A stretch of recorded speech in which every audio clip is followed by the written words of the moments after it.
나가. 이제는 나 혼자 있어야 돼. 내 주위에 누구든 있어서는 안 된단 말이야. 빗줄기가 세차게 내리치던 밤에 도윤은 아내와 10살 아들을 집 밖으로 내쫓았습니다. 아무런 설명도 이유도 없이 그저 차가운 한마디뿐이었죠. 선미는 믿을 수 없다는 표정으로 남편을 바라봤지만 도윤의 얼굴은 돌처럼 굳어 있었습니다. 15년을 함께한 남편이 아이 아버지가 왜 갑자기 이런 선택을 했는지 도무지 이해할 수 없었어요. 어린 지훈이는 엄마 뒤에 숨어 떨고 있었고 빗소리만이 공포스럽게 현관문을 두드렸습니다. 도윤은 한치의 망설임도 없이 문을 닫아버렸고 그 차가운 철문 소리는 가족의 끝을 알리는 것 같았죠. 그날 밤 도윤이 가족을 버린 진짜 이유는 무엇이었을까요? 사연 시작하기 전에 구독과 좋아요는 무료니까 꼭 눌러주세요. 오늘도 전국 사연을 찾아주신 감사한 분들께 행운만 가득하시길 바랍니다. 1984년 늦가을, 비가 억수같이 쏟아지던 밤이었습니다. 서울 변두리 연립주택 3층, 현관문 앞에서 선미는 10살 아들 지훈이의 손을 꼭 잡고 서 있었어요. 방금 전까지만 해도 따뜻했던 집안의 온기가 등 뒤에서 점점 멀어지고 있었죠. 나가. 남편 도윤이의 목소리는 차가웠습니다. 평소처럼 다정하게 이름을 부르는 대신 그저 짧은 한마디뿐이었어요. 선미는 믿을 수가 없었습니다. 15년을 함께 살아온 남편이 아버지가 지금 자신들을 집 밖으로 내몰고 있다는 사실이 현실인지 꿈인지 분간이 안 갔습니다. 여보, 이게 무슨... 왜 이러는 거예요? 지훈이라도 생각해야지. 선미의 떨리는 목소리가 복도에 울렸지만 도윤은 고개를 돌렸습니다. 그의 턱선이 딱딱하게 굳어 있었고 주먹을 쥔 손에는 핏줄이 도드라졌어요. 마치 자신도 참고 있는 것처럼 아니면 무언가와 싸우고 있는 것처럼 보였죠. 하지만 그는 아무 설명도 하지 않았습니다. 아빠, 우리가 뭘 잘못했어요? 왜 나가래요? 지훈이가 울먹이며 물었습니다. 아직 어린아이는 상황을 이해할 수 없었어요. 저녁밥을 먹고 숙제를 하다가 갑자기 짐을 싸라는 아버지의 말에 당황한 채로 엄마 뒤에 숨어 있었죠. 도윤은 아들의 질문에도 답하지 않았습니다. 오히려 더 차갑게 현관문을 활짝 열어젖혔어요. 빗소리가 집 안까지 쏟아져 들어왔습니다. 찬바람이 선미의 머리카락을 흩날렸고 지훈이는 엄마의 치마를 더 꽉 붙잡았어요. 복도 창문 너머로 보이는 골목은 이미 물바다가 되어 있었습니다. 가로등 불빛이 빗줄기에 부서져 흐릿하게 번지고 있었죠. 선미는 남편의 얼굴을 뚫어지게 바라봤습니다. 무언가 말하려는 듯 입술이 달싹였지만 결국 꾹 다물어졌어요. 그 눈빛 속에서 선미는 알 수 없는 감정을 읽었습니다. 분노인지 슬픔인지 아니면 체념인지. 하지만 확실한 건 지금 당장 이 집을 나가야 한다는 것뿐이었죠. 짐은요? 필요 없어.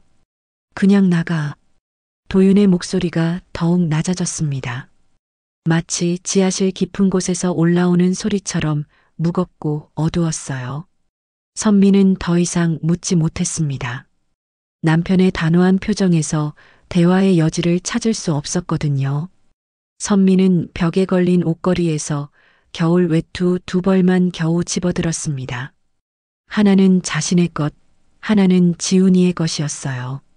그나마 다행이었죠.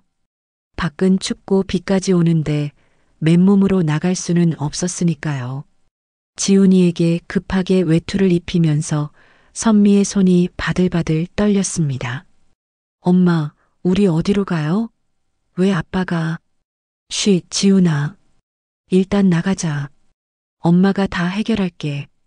선미는 아이를 안심시키려 했지만 자신의 목소리도 떨리고 있다는 걸 알았습니다. 해결할 수 있는 게 뭐가 있을까요? 당장 갈 곳도 돈도 아무것도 없는데 말이죠. 하지만 아이 앞에서 무너질 수는 없었습니다. 현관 문턱을 넘어서자 비가 얼굴을 때렸습니다. 차갑고 매서운 빗방울이 뺨을 핥히듯 지나갔어요. 선미는 외투로 지훈이의 머리를 감싸고 계단을 내려갔습니다. 뒤돌아보니 도윤이 문 앞에 서서 그들을 바라보고 있었어요. 표정은 어둠에 가려 잘 보이지 않았지만 그 실루엣만으로도 선미는 가슴이 찢어지는 것 같았습니다. 쿵! 현관문이 닫히는 소리가 계단통에 울렸습니다. 그 소리는 마치 선미의 가슴에 못을 박는 것처럼 아팠어요. 15년의 결혼 생활이 함께 쌓아온 추억들이 그 문 하나로 단절되는 순간이었죠. 비를 맞으며 골목을 걷는 동안 지훈이는 계속 뒤를 돌아봤습니다. 혹시라도 아빠가 쫓아와서 미안하다, 들어와라고 말할까 기대하면서요. 하지만 골목 끝에 다다를 때까지 아무도 나타나지 않았습니다. 연립주택의 불빛들만이 빗속에서 희미하게 깜빡이고 있을 뿐이었죠. 선미는 주머니를 뒤졌습니다. 지갑은 있었지만 현금은 10,000원짜리 2장뿐이었어요. 통장도 집에 두고 왔고 당장 갈 곳도 막막했습니다. 친정엄마가 사는 곳까지는 버스를 2번 갈아타야 했는데 이 비를 맞으며 아이를 데리고 갈 엄두가 나지 않았어요. 엄마, 발이 젖어요.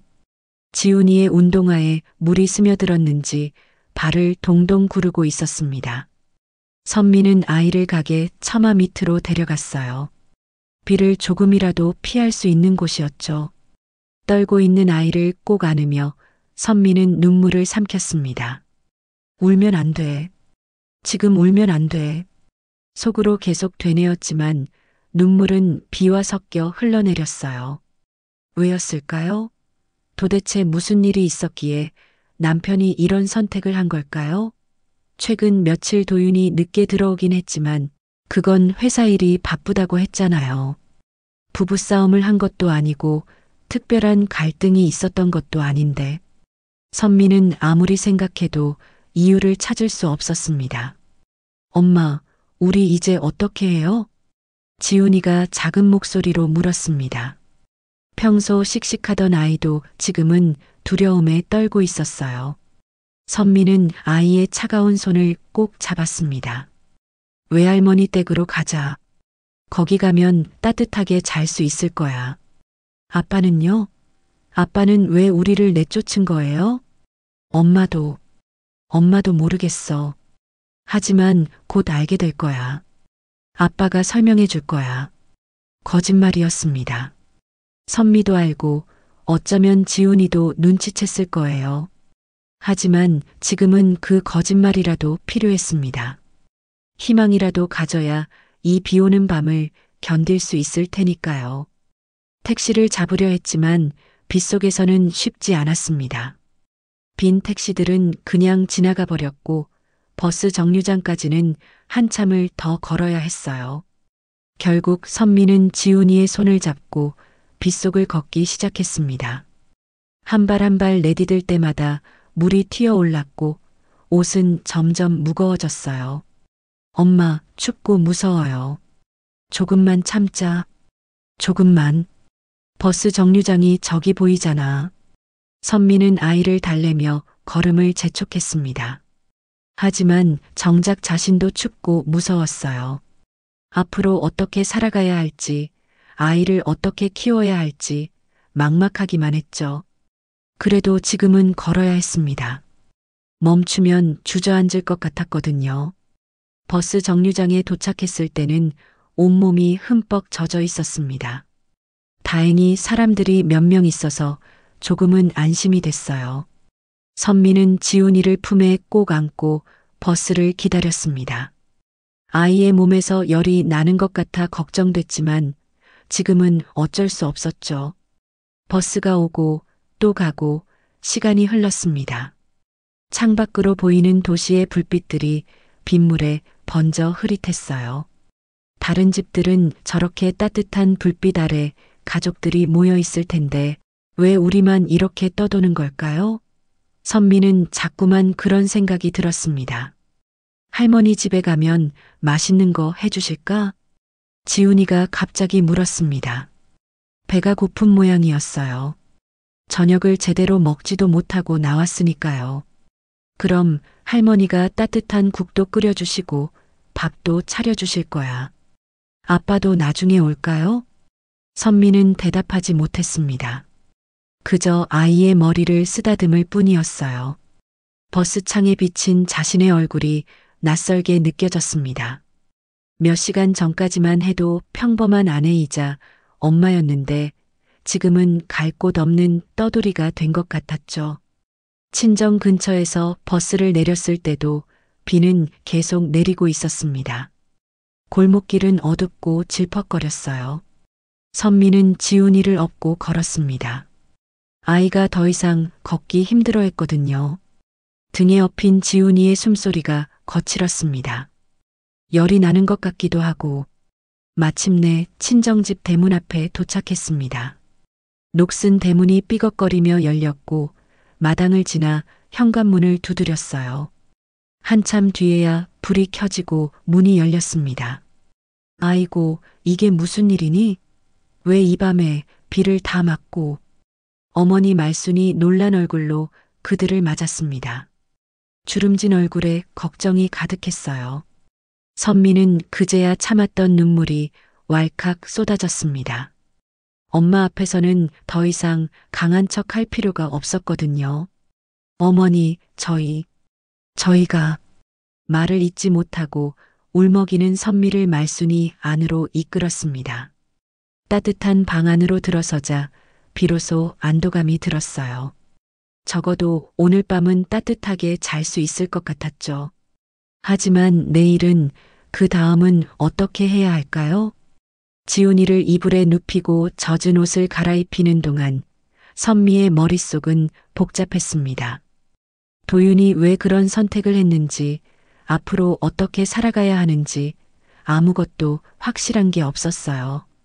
단지 확실한 건 이제 그들의 삶이 완전히 달라질 거라는 것뿐이었습니다. 창밖에서는 여전히 비가 내리고 있었습니다. 그 빗소리가 마치 선미의 마음처럼 처연하게 들렸어요. 한때 사랑했던 남편이, 가족이라 믿었던 사람이 닫아버린 그 문. 그 문 너머에는 도대체 어떤 진실이 숨어 있는 걸까요? 선미는 알 수 없었습니다. 그저 이 긴 밤이 지나기만을 기다릴 뿐이었죠. 그날 밤 이후로 6개월이 흘렀습니다.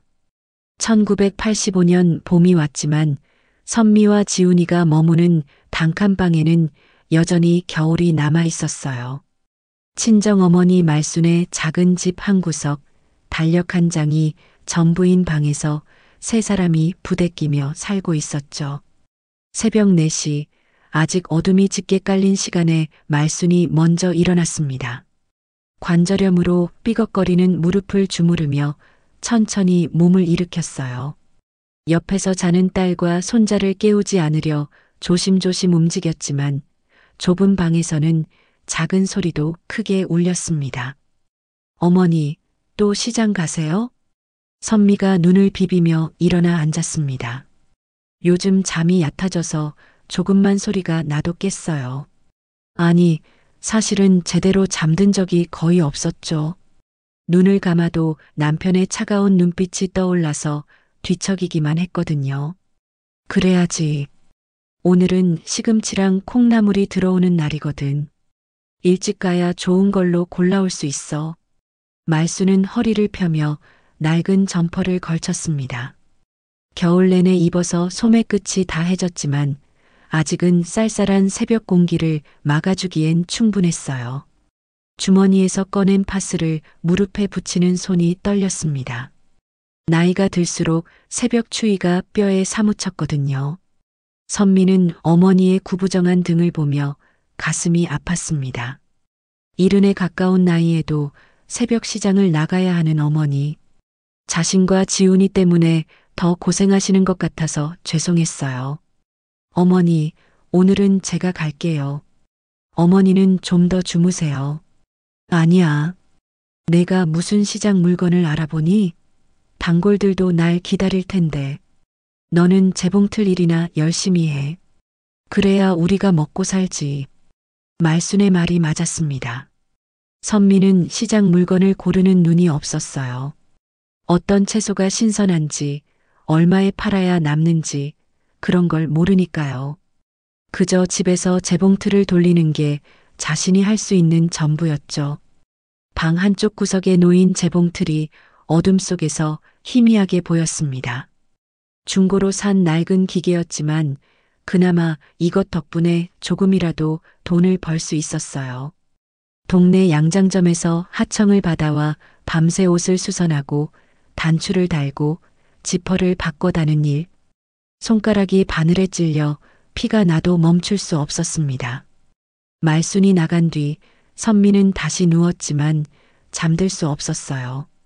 천장을 보며 생각에 잠겼습니다. 도윤은 지금 어떻게 지내고 있을까요? 한 번도 연락이 없었어요. 이혼 서류조차 보내오지 않았죠.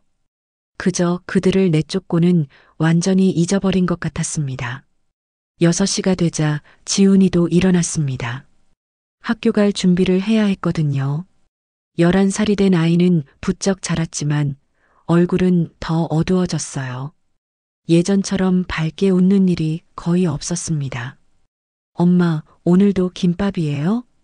지훈이가 도시락 가방을 보며 물었습니다.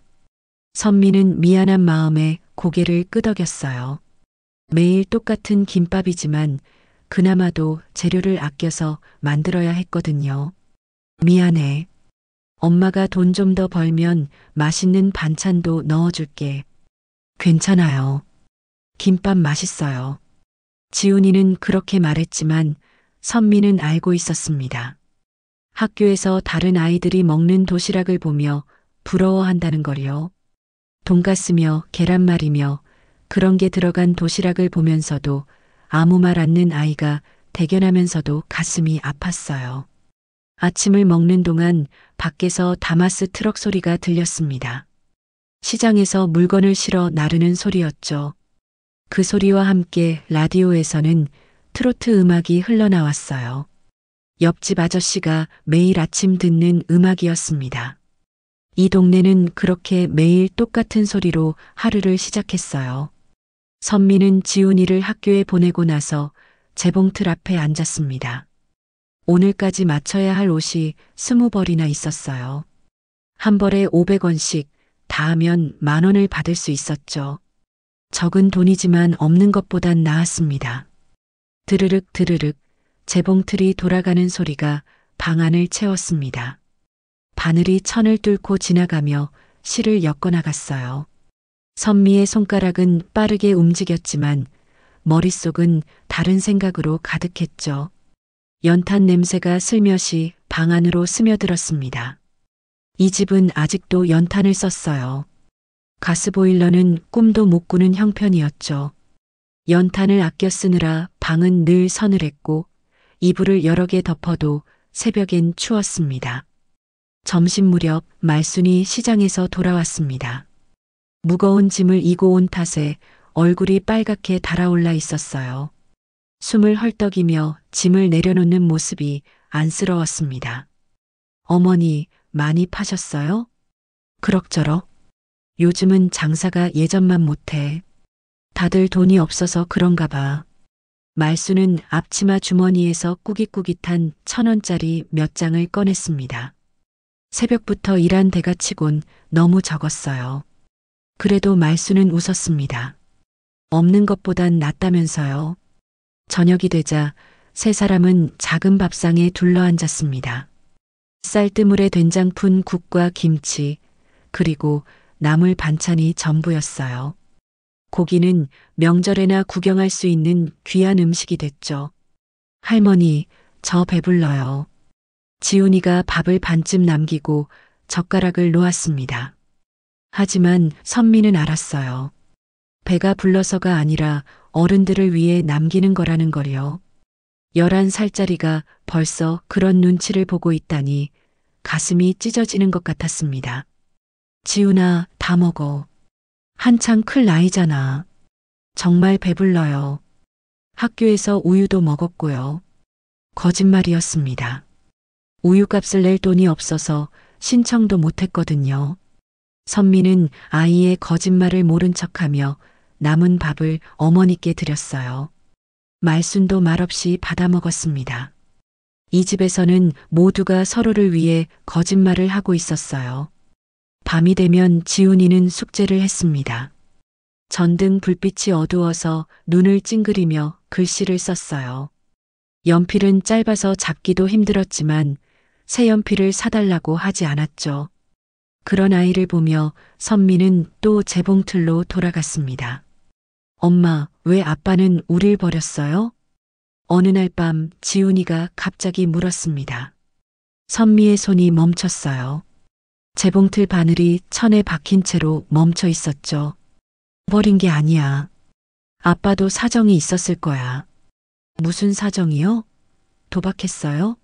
친구들이 그러던데 우리 아빠가 도박해서 우릴 내쫓았다고. 선미는 아무 말도 할 수 없었습니다. 진실을 모르니 부정할 수도 긍정할 수도 없었어요.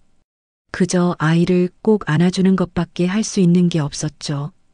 그날 밤 지훈이가 잠든 뒤에도 선미는 잠들 수 없었습니다.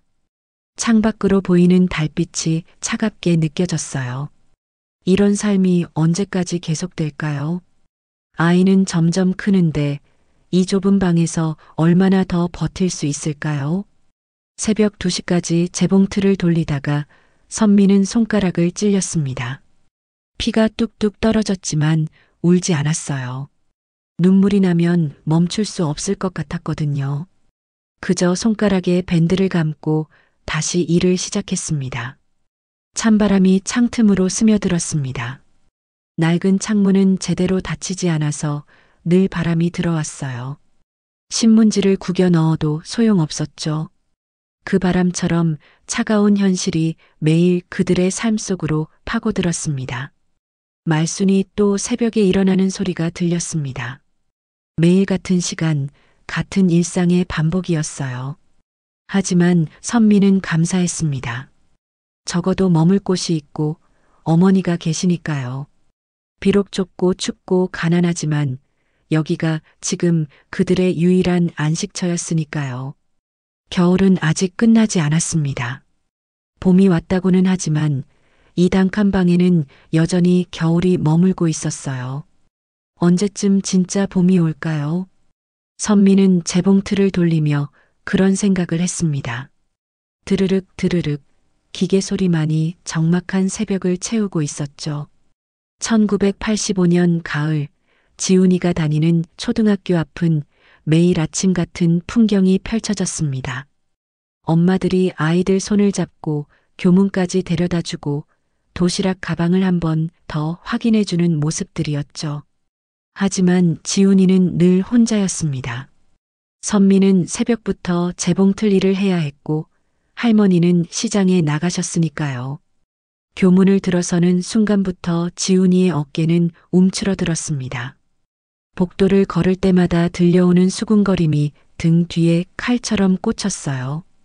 야, 제 아빠가 도박해서 쫓겨났대. 우리 엄마가 그러는데 빚쟁이들이 집까지 찾아왔다던데? 소문은 날개를 달고 퍼져나갔습니다. 진실인지 아닌지는 중요하지 않았어요. 한번 낙인이 찍히면 그게 진실이 되는 게 이 작은 동네의 법칙이었죠. 지훈이는 그런 말들을 못 들은 척했지만 귓가에 맴도는 소리를 지울 수는 없었습니다. 점심시간이 되면 교실은 도시락 냄새로 가득 찼습니다. 계란말이, 소시지, 김치볶음밥 냄새가 뒤섞여 퍼졌어요. 지훈이는 구석자리에서 조용히 김밥을 꺼냈습니다. 단무지와 시금치만 들어간 초라한 김밥이었죠. 한지훈, 너 맨날 김밥이냐? 엄마가 반찬 못 해주나 봐. 옆자리 민수가 비웃듯 말했습니다. 민수의 도시락엔 돈가스와 새우튀김이 가득했어요. 기름 냄새가 지훈이의 코를 자극했지만 지훈이는 아무 말 없이 김밥을 씹었습니다. 목구멍으로 넘기기 힘들었지만 꾹 참고 삼켰어요. 체육 시간이 되자 또 다른 시련이 기다리고 있었습니다. 운동화에서 나는 냄새 때문이었죠. 한 켤레뿐인 운동화를 매일 신다 보니 냄새가 날 수밖에 없었어요. 빨아도 제대로 마르지 않은 채 신어야 할 때도 많았거든요. 무슨 냄새야? 한지훈, 너 발 좀 씻어. 아이들이 코를 막으며 자리를 피했습니다. 지훈이는 얼굴이 빨갛게 달아올랐어요. 창피함과 분노가 뒤섞여 가슴이 뜨거워졌죠. 주먹을 꽉 쥐었지만 참았습니다. 엄마가 말했거든요. 싸우면 안 된다고, 참는 게 이기는 거라고. 하지만 며칠 뒤 결국 참지 못하는 일이 생겼습니다. 체육창고 앞에서 민수와 그 친구들이 지훈이를 둘러싸고 놀리기 시작했어요. 거지 지훈이, 너희 아빠 도박빚 얼마야? 우리 아빠가 그러는데 너희 아빠 경찰에 잡혀갔다며? 그 순간 지훈이의 머릿속에서 뭔가 끊어지는 소리가 났습니다. 아빠를 욕하는 건 참을 수 없었어요. 비록 자신들을 버렸지만 그래도 아빠는 아빠였으니까요. 지훈이는 민수에게 달려들었습니다. 서로 옷을 잡고 뒹굴며 싸웠어요. 흙먼지가 날리고 아이들의 고함 소리가 운동장에 울려 퍼졌죠. 싸움이야, 싸움. 누군가 소리치자 선생님이 달려왔습니다. 두 아이를 떼어놓고 교무실로 끌고 갔어요. 지훈이의 입술은 터져 피가 났고 교복은 찢어져 있었습니다. 민수도 코피를 흘리고 있었죠. 교무실에 연락을 받고 부모들이 하나둘 도착했습니다. 민수 엄마는 비싼 옷을 입고 당당하게 들어왔어요. 반면 선미는 재봉틀 일을 하다 말고 헐레벌떡 뛰어왔습니다. 손에는 아직 실밥이 묻어 있었고 앞치마도 제대로 벗지 못한 채였죠. 우리 민수가 다쳤잖아요. 이거 어떻게 책임질 거예요? 민수 엄마가 날카로운 목소리로 따졌습니다. 선생님은 난처한 표정으로 두 사람을 번갈아 봤어요. 선미는 상황을 파악하고는 깊게 숨을 들이쉬었습니다. 그리고는 천천히 허리를 숙였어요. 죄송합니다. 우리 지훈이가 잘못했습니다. 그 말을 듣는 순간 지훈이의 눈에서 눈물이 주르륵 흘렀습니다. 자신이 잘못한 게 아닌데 먼저 놀린 건 민수인데 왜 엄마가 사과해야 하는지 이해할 수 없었어요. 하지만 엄마의 구부린 등을 보니 가슴이 찢어지는 것 같았습니다. 제가 아이를 더 잘 가르치겠습니다. 다시는 이런 일 없도록 하겠습니다.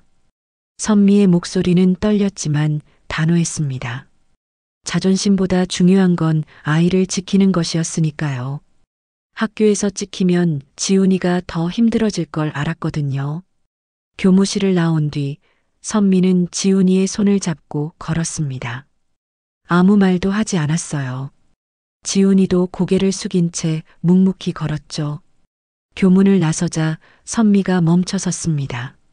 그리고는 지훈이를 꼭 안아주었어요. 미안해, 지훈아. 엄마가 미안해. 그 말에 지훈이는 와락 울음을 터뜨렸습니다. 억울함과 서러움이 한꺼번에 쏟아져 나왔어요. 선미도 아이를 안은 채 눈물을 흘렸습니다. 지나가는 사람들이 쳐다봤지만 상관없었어요. 그저 아이의 아픔을 함께 나누고 싶었을 뿐이었죠. 집으로 돌아가는 길, 지훈이가 작은 목소리로 물었습니다. 엄마, 나 잘못한 거 아니잖아. 왜 사과한 거야? 선미는 잠시 말을 멈췄다가 천천히 대답했습니다. 때로는 내가 옳아도 고개를 숙여야 할 때가 있어. 그게 너를 지키는 방법일 때가 있거든. 지훈이는 이해할 수 없다는 표정이었지만 더 묻지 않았습니다. 엄마의 손을 잡고 걷는 동안 석양이 두 사람의 그림자를 길게 늘어뜨렸어요. 마치 무거운 짐을 지고 가는 것처럼 그림자도 구부정했습니다. 그날 밤 지훈이는 엄마 몰래 울었습니다. 이불을 뒤집어 쓰고 소리 없이 흐느꼈어요. 아빠가 보고 싶었고 예전처럼 평범한 가족으로 살고 싶었습니다. 왜 자신들만 이렇게 살아야 하는지, 언제까지 이런 낙인을 짊어지고 살아야 하는지, 11살 아이에게는 너무 무거운 질문들이었죠. 선미는 아이가 우는 걸 알았지만 모른 척 했습니다. 대신 아이의 등을 가만히 쓸어주었어요. 말로 위로할 수 없는 아픔이 있다는 걸 알았으니까요. 그저 곁에 있어주는 것, 그게 지금 할 수 있는 전부였습니다. 체육창고 앞에서의 싸움이 있은 지 일주일이 지났습니다. 지훈이의 입가 상처는 아물어가고 있었지만 마음의 상처는 더 깊어져만 갔어요. 학교에서는 아무도 지훈이에게 말을 걸지 않았습니다. 마치 투명 인간이 된 것처럼 아이들은 지훈이를 못 본 척 지나갔죠. 그런데 또 다른 일이 터졌습니다. 이번엔 미술 시간에 일어난 일이었어요. 지훈이가 그림을 그리는데 옆자리 수진이가 물통을 엎어뜨렸습니다. 물이 지훈이의 그림 위로 쏟아졌고 1시간 동안 그린 그림이 망가져 버렸죠. 미안, 일부러 그런 거 아니야. 수진이가 말했지만 표정은 전혀 미안해 보이지 않았습니다. 오히려 입꼬리를 살짝 올리며 비웃는 것 같았어요. 지훈이는 젖은 도화지를 보며 눈물이 날 것 같았지만 꾹 참았습니다. 그런데 선생님이 다가왔을 때 수진이가 먼저 말했어요. 선생님, 지훈이가 제 물통을 건드려서 엎어졌어요. 거짓말이었습니다. 지훈이는 놀란 눈으로 수진이를 봤지만 수진이는 태연했어요. 주변 아이들도 수진이 편을 들었습니다. 아무도 지훈이의 말을 들어주지 않았죠. 결국 이 일도 부모를 부르는 것으로 이어졌습니다. 교무실로 가는 복도를 걸으며 선미의 발걸음은 무거웠어요. 일주일 만에 또 학교에 불려온 것이었죠. 재봉틀 일도 미뤄두고 와야 했습니다. 오늘까지 맞춰야 할 옷이 10벌이나 남아있는데 말이에요. 교무실 문 앞에 서자 안에서 들려오는 목소리에 선미는 멈춰 섰습니다.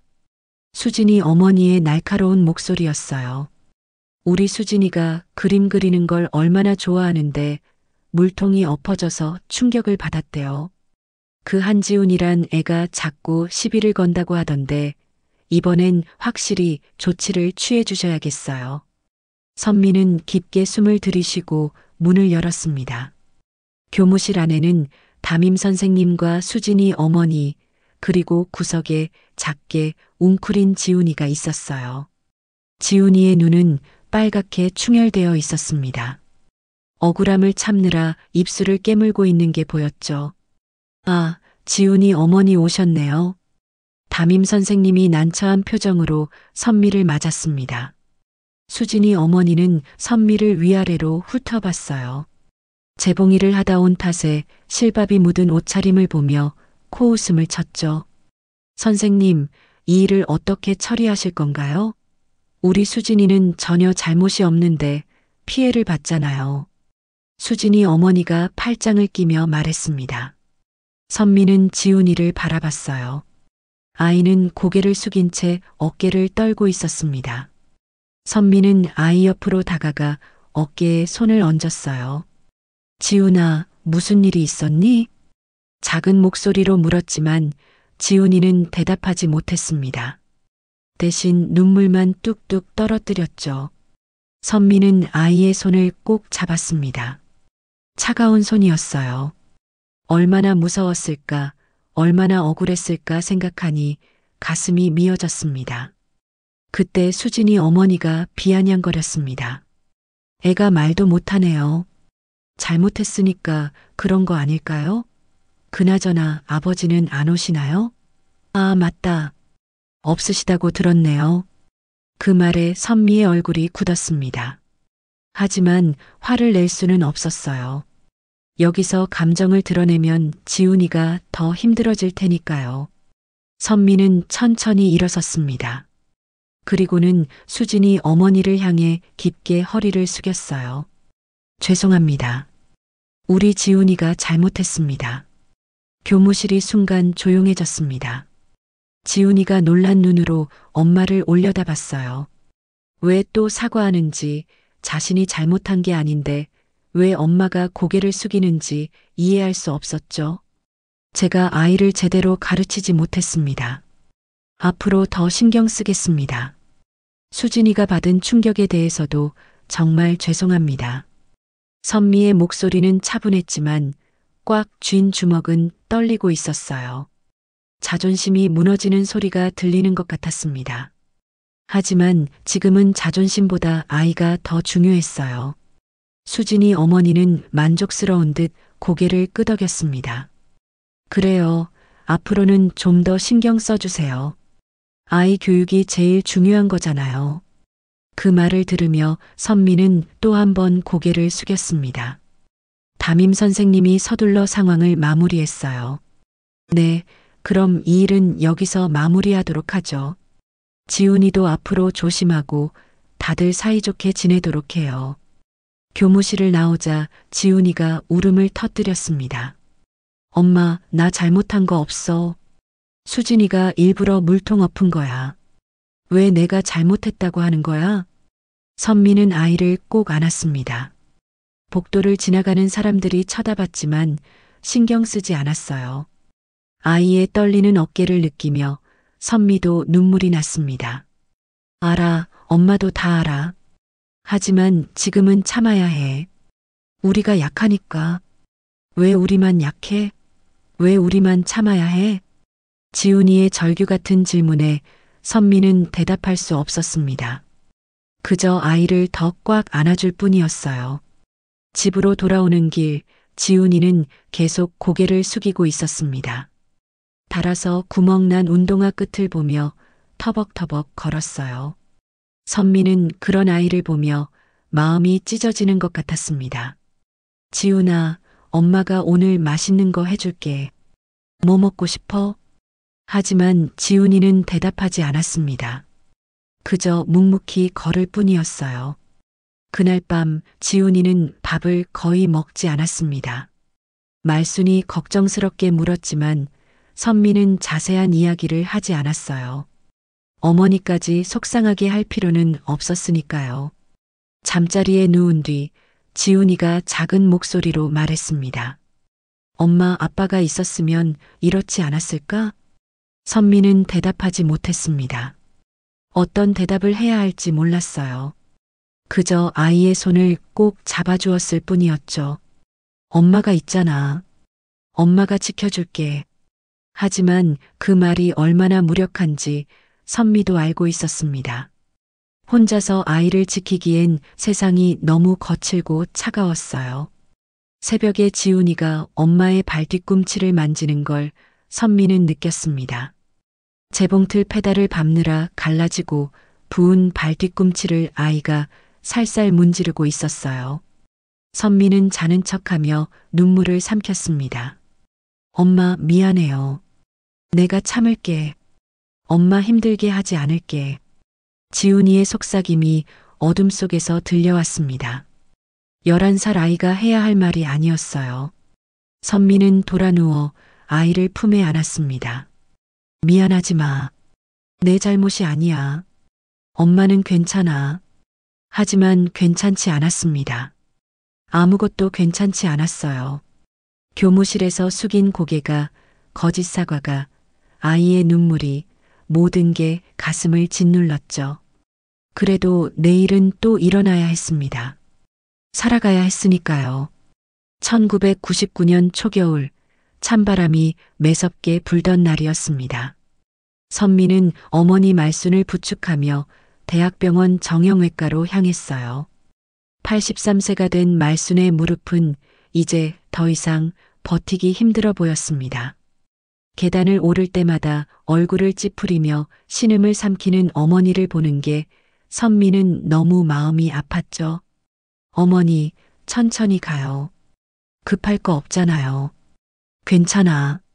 이 정도는 아무것도 아니야. 말순은 그렇게 말했지만 이마에는 식은땀이 맺혀 있었습니다. 병원 입구에서 휠체어를 빌려 어머니를 태우고 엘리베이터로 향했어요. 3층 정형외과 대기실은 환자들로 가득했습니다. 대부분 말순처럼 나이 든 어르신들이었죠. 진료를 기다리는 동안 선미는 주변을 둘러봤습니다. 병원 특유의 소독약 냄새가 코를 찔렀고 형광등 불빛이 창백하게 복도를 비추고 있었어요. 그때였습니다. 복도 저편에서 누군가 산소 카트를 밀고 천천히 걸어오는 게 보였어요. 야윈 몸에 헐렁한 병원복, 깊게 패인 눈가와 하얗게 샌 머리. 선미는 순간 숨이 멎는 것 같았습니다. 도윤이었어요. 15년 만에 보는 전 남편의 모습이었죠. 55세가 된 도윤은 예전에 당당했던 모습은 온데간데였고 마치 바람에 쓰러질 것처럼 위태로워 보였습니다. 도윤도 선미를 알아본 것 같았어요. 걸음을 멈추고 잠시 서 있다가 이내 고개를 돌려버렸습니다. 마치 모르는 사람인 것처럼 아무 일도 없었던 것처럼 다시 걷기 시작했죠. 하지만 그의 손은 산소 카트 손잡이를 더 세게 움켜쥐고 있었어요. 선미의 가슴이 쿵쿵 뛰기 시작했습니다. 분노인지 슬픔인지 그리움인지 알 수 없는 감정들이 한꺼번에 밀려왔어요. 다리가 떨려서 제대로 서 있기도 힘들었죠. 그때 뒤에서 발소리가 들렸습니다. 엄마, 할머니 진료 순서 됐대요. 지훈이었습니다. 이제 25살이 된 아들은 어엿한 청년이 되어 있었어요. 직장에서 잠시 시간을 내어 병원에 온 것이었죠. 지훈이도 복도 끝에서 천천히 멀어지는 도윤을 발견했습니다. 얼굴이 순간 굳어졌어요. 저 사람. 그래, 내 아버지야. 선미가 작은 목소리로 대답했습니다. 지훈의 턱이 단단하게 굳었어요. 주먹을 꽉 쥐고는 큰 걸음으로 도윤에게 다가갔습니다. 잠깐만요. 지훈이 불렀지만 도윤은 멈추지 않았습니다. 계속 걸었어요. 아니, 도망치듯 걸음을 재촉했죠. 지훈이 다시 불렀습니다. 한도윤 씨. 그제야 도윤이 멈춰섰습니다. 천천히 돌아섰지만 시선은 바닥을 향하고 있었어요. 산소 마스크 너머로 거친 숨소리가 들렸습니다. 뭐하러 여기 있습니까? 아프신가요? 지훈의 목소리는 차가웠습니다. 15년 동안 쌓인 원망이 그대로 묻어났죠. 도윤은 대답하지 않았어요. 그저 멍하니 서 있을 뿐이었습니다. 당신은 우리 가족 아닙니다. 15년 전에 우릴 버렸잖아요. 그러니 이제 와서 우리 앞에 나타나지 마세요. 지훈의 말 한마디 한마디가 칼날처럼 날카로웠습니다. 도윤의 어깨가 더 축 처졌어요. 무언가 말하려는 듯 입술이 달싹였지만 결국 아무 말도 하지 못했습니다. 선미가 다가와 지훈의 팔을 잡았어요. 지훈아, 그만해. 할머니 진료 가야지. 엄마는 왜 이래요? 이 사람이 우릴 어떻게 내쫓았는지 잊었어요? 지훈의 목소리가 떨렸습니다. 눈에는 눈물이 고였지만 울지 않으려고 이를 악물고 있었어요. 선미는 아들의 아픔을 알았습니다. 하지만 지금 도윤의 모습을 보니 더 이상 미워할 수가 없었어요. 저렇게 병든 사람을 어떻게 더 미워할 수 있을까요? 가자, 지훈아. 선미가 아들을 이끌고 돌아섰습니다. 도윤은 그 자리에 멈춰서서 그들이 멀어지는 것을 지켜봤어요. 형광등 아래 그의 그림자가 더욱 길고 쓸쓸해 보였습니다. 진료실로 들어가면서도 선미의 마음은 복잡했습니다. 도윤이 왜 병원에 있는지, 얼마나 아픈지, 누가 돌봐주는지 궁금했어요. 하지만 물어볼 수는 없었죠. 그럴 자격이 있는지도 모르겠고 지훈이 얼마나 상처받을지도 걱정됐으니까요. 의사가 말순의 무릎을 진찰하는 동안 선미는 계속 복도 쪽을 바라봤습니다. 혹시 도윤이 아직 거기 있을까 싶어서였어요. 하지만 복도는 텅 비어 있었죠. 형광등만이 윙윙 소리를 내며 차가운 빛을 내뿜고 있을 뿐이었습니다. 진료가 끝나고 약국으로 가는 길 지훈이가 갑자기 말했어요. 엄마, 저 사람 많이 아픈 것 같던데. 선미가 아들을 봤습니다. 차가웠던 표정이 조금 누그러져 있었어요. 그래, 많이 아파 보였어. 혼자인가요? 모르겠어. 아마도. 두 사람은 더 이상 말하지 않았습니다. 하지만 마음속으로는 같은 생각을 하고 있었어요. 저렇게 아픈 사람이 혼자라면 그것도 참 안타까운 일이라고. 병원을 나서며 선미는 한 번 더 뒤를 돌아봤습니다. 어디선가 도윤이 있을 것 같았거든요. 하지만 보이는 건 병원의 차가운 건물뿐이었죠. 15년이라는 시간이 만든 거리는 너무나 멀어서 이제는 같은 공간에 있어도 닿을 수 없는 사람이 되어버린 것 같았습니다. 차를 타고 집으로 가는 동안 말순이 물었어요. 아까 복도에서 본 사람 도윤이 맞니? 네, 어머니. 많이 아파 보이더구나. 말순도 느낀 게 있었나 봅니다. 한때 사위였던 사람이 저렇게 병들어 있는 모습을 보니 마음이 편치 않았겠죠. 그날 밤 선미는 잠을 이루지 못했습니다. 도윤의 야윈 얼굴이 자꾸 떠올랐어요. 왜 그렇게 아픈지, 무슨 병인지, 얼마나 오래 병원에 다녔는지, 미워해야 하는데 걱정이 되고 잊어야 하는데 자꾸 생각이 났습니다. 지훈도 마찬가지였나 봅니다. 새벽에 물 마시러 나왔다가 선미와 마주쳤어요. 엄마도 못 자요? 응, 너도? 그 사람 생각나요. 왜 그렇게 많이 아플까요? 지훈의 목소리에는 예전의 날카로움이 없었습니다. 오히려 걱정이 묻어났어요. 선미는 아들의 손을 잡았습니다. 모르겠어. 하지만 우리가 신경 쓸 일은 아니야.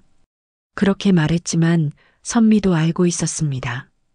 이미 신경이 쓰이기 시작했다는 걸. 15년 동안 묻어두었던 감정들이 다시 꿈틀거리기 시작했다는 걸 말이죠. 병원에서 도윤을 만난 그날 밤 선미는 재봉틀 앞에 앉았지만 손이 움직이지 않았습니다. 실을 잡았다가 놓고 천을 펼쳤다가 다시 접기를 반복했어요. 평소 같으면 벌써 서너 벌은 끝냈을 시간인데 오늘은 바늘의 실 한 번 꿰지 못했죠. 머릿속에는 오직 병원 복도에서 본 야윈 남편의 모습만 맴돌았습니다. 아니, 전 남편이라고 해야 맞겠죠. 15년 전에 자신들을 내쫓은 그 사람을 아직도 남편이라고 생각하는 자신이 한심했어요. 선미는 한숨을 내쉬며 실타래를 내려놓았습니다. 손가락 끝이 떨려서 바늘을 제대로 잡을 수도 없었거든요. 창밖으로 겨울바람이 세차게 불었습니다. 낡은 창틀 사이로 찬 공기가 스며들었어요. 마치 15년 전 그날 밤처럼 비 대신 바람이 불고 있을 뿐이었죠. 선미는 옷깃을 여미며 일어섰습니다. 따뜻한 물이라도 한 잔 마시고 싶었어요. 부엌으로 나가니 지훈이 식탁에 앉아 있었습니다. 퇴근 후 씻고 나왔는지 머리카락이 아직 젖어 있었어요. 손에는 맥주캔을 들고 있었는데 이미 두세 개는 마신 것 같았죠. 평소에는 술을 잘 안 마시는 아이인데 오늘은 무언가 다른 기분인가 봅니다. 엄마, 저 사람 생각해요? 지훈이 갑자기 물었습니다. 선미는 놀란 표정을 숨기며 물을 따랐어요. 무슨 소리야? 왜 그 사람을 생각하겠어? 거짓말하지 마요. 엄마 얼굴에 다 써 있어요.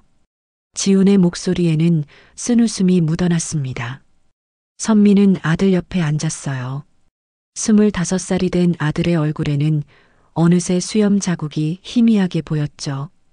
언제 이렇게 컸을까? 그리고 언제부터 이렇게 날카로운 아이가 됐을까? 지훈아, 너도 마음이 복잡하지? 복잡하다기보다는 화가 나요. 왜 이제 와서 나타난 거죠? 우리가 그렇게 힘들 때는 어디 있다가.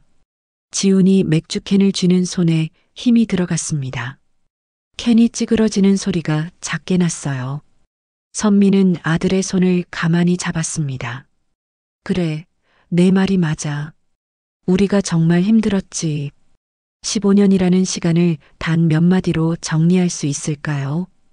단칸방에서 세 식구가 부대끼며 살았던 날들, 학교에서 받았던 놀림과 무시, 돈 때문에 싸우고 울었던 밤들. 그 모든 고통의 시작은 도윤이 그들을 버린 그날이었죠. 기억나요, 엄마? 내가 학교에서 맞고 왔을 때 엄마가 교무실에서 사과했잖아요. 지훈의 목소리가 떨렸습니다. 오래전 일이지만 아직도 생생한 상처였어요. 그때 정말 아빠가 있었으면 좋겠다고 생각했어요. 아빠가 있었으면 엄마가 그렇게 고개 숙이지 않아도 됐을 텐데. 선미의 눈가가 뜨거워졌습니다. 그때의 일을 아직도 기억하고 있다니. 아이가 받은 상처가 얼마나 깊었는지 새삼 느껴졌어요. 미안해, 지훈아. 엄마가 더 강했어야 했는데. 엄마 잘못이 아니에요. 다 그 사람 때문이죠. 지훈이 일어섰습니다. 싱크대에 캔을 내려놓고는 창밖을 바라봤어요. 어둠 속에서 가로등 불빛만 희미하게 보였죠. 근데 왜 그렇게 아픈 거죠? 무슨 병인지 아세요? 모르겠어. 산소 카트를 밀고 다니는 걸 보니 호흡기 쪽 문제인 것 같은데. 혼자 살까요? 지훈의 질문에 선미는 대답하지 못했습니다. 사실 그것도 궁금했어요. 15년 동안 도윤이 어떻게 살았는지, 재혼은 했는지, 누가 곁에 있는지. 하지만 알고 싶지 않기도 했죠. 알면 더 화가 날 것 같았거든요. 말순이 방에서 기침 소리가 들렸습니다. 두 사람은 동시에 방문 쪽을 봤어요. 요즘 들어 어머니의 기침이 잦아졌죠. 무릎도 아프고 나이도 많으시고. 선미는 걱정스러운 마음에 어머니 방으로 갔습니다. 어머니, 괜찮으세요? 괜찮아. 물 좀 마시면 돼. 말순이 상체를 일으키며 말했습니다. 주름진 얼굴이 더 깊어 보였어요. 선미는 물을 떠다들이며 등을 토닥였습니다. 오늘 병원에서 도윤이 봤지? 어머니의 갑작스러운 질문에 선미는 놀랐습니다. 어머니도 보셨어요?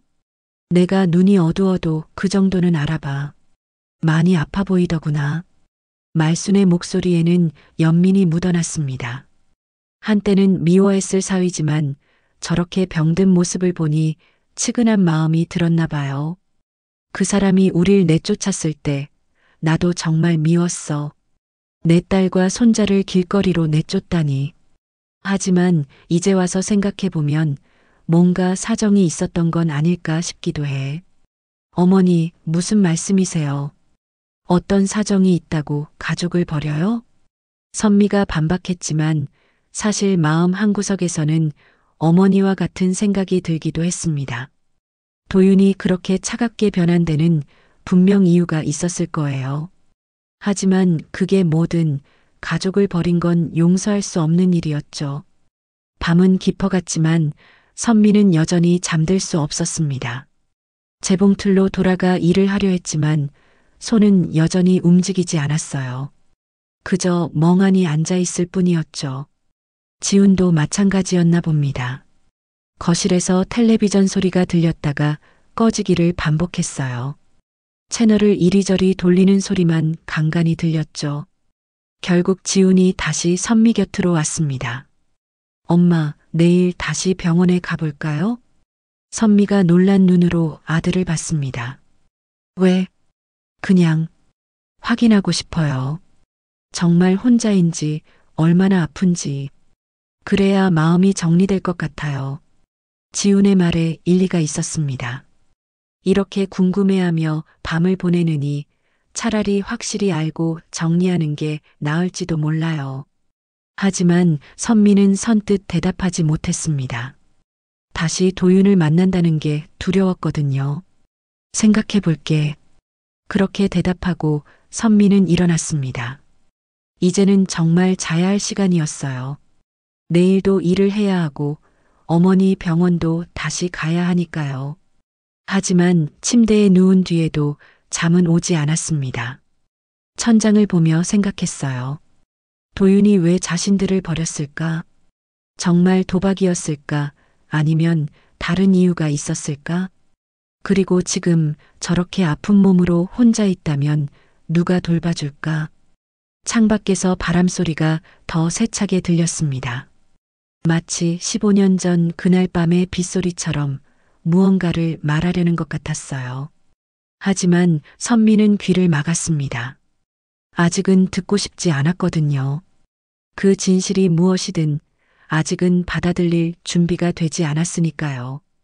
새벽이 되어서야 선미는 겨우 잠이 들었습니다. 꿈속에서 도윤이 나타났어요. 젊었을 때의 모습으로 웃으며 손을 내밀었죠. 하지만 선미가 그 손을 잡으려 하자 도윤은 갑자기 늙고 병든 모습으로 변했습니다.